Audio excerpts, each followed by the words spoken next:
दुगरी के संत और दिव्य बालक।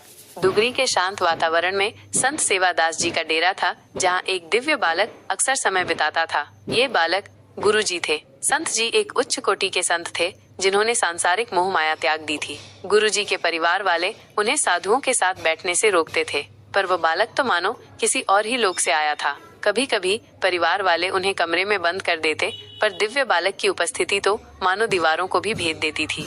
कमरे के ताले अपने आप खुल जाते और गुरुजी साधुओं के साथ बैठे मिलते। संत जी कहते, इस बालक को अकेला छोड़ दो, ये तो स्वयं तीनों लोकों का स्वामी है। स्याही की दिव्य शक्ति। गुरुजी के सहपाठी बताते हैं कि उनकी उंगलियों में एक अद्भुत शक्ति थी। खाली स्याही की डिब्बियां उनकी छुअन से भर जाती थीं। एक बार परीक्षा के दौरान एक सहपाठी की कलम में स्याही खत्म हो गई और गुरुजी ने अपनी उंगली से उसे भर दिया। यह एक ऐसा चमत्कार था जो सामान्य समझ से परे था। जालंधर में एक भक्त ने स्वयं देखा कि गुरुजी ने एक खाली कलम को सिर्फ फूंक मारकर भर दिया और लिखने लगे। यह कोई जादू नहीं, बल्कि उनकी दिव्य शक्ति का प्रदर्शन था। अदृश्य उपस्थिति।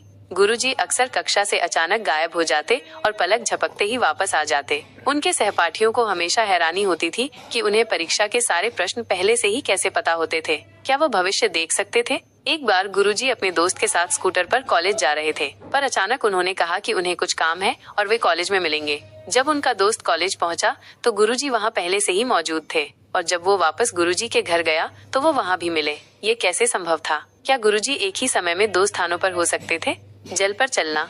एक बार गुरुजी के दोस्तों ने उन्हें तैरना सिखाने की कोशिश की। उन्होंने गुरुजी को कुएं में फेंक दिया, पर वे पानी में नहीं डूबे। वे कुएं के ऊपर तैरते रहे, जैसे कि गुरुत्वाकर्षण का नियम उन पर लागू नहीं होता था। और जब वे कुएं से बाहर आए तो उनके कपड़े बिल्कुल सूखे थे। यह एक ऐसा दृश्य था जिसने सबको आश्चर्यचकित कर दिया।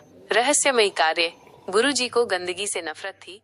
उन्हें अंधेरे और मृत्यु से कोई डर नहीं था। क्या वे मृत्यु के रहस्यों को जानते थे, या क्या वे किसी और लोक के प्राणियों से संवाद कर रहे थे? गुरुजी अपनी माँ द्वारा दिया गया गेहूं और मक्का गरीबों में बांट देते थे। एक रात गुरुजी लोगों से भरा ट्रक लेकर घर आए और अपनी माँ से सबके लिए खाना बनाने को कहा। उन्होंने उन लोगों को अपनी माँ द्वारा बनाई गई चटाइयाँ भी दी। उन्होंने बताया कि अगर वे उन लोगों को घर नहीं लाते तो उनका एक्सीडेंट हो जाता।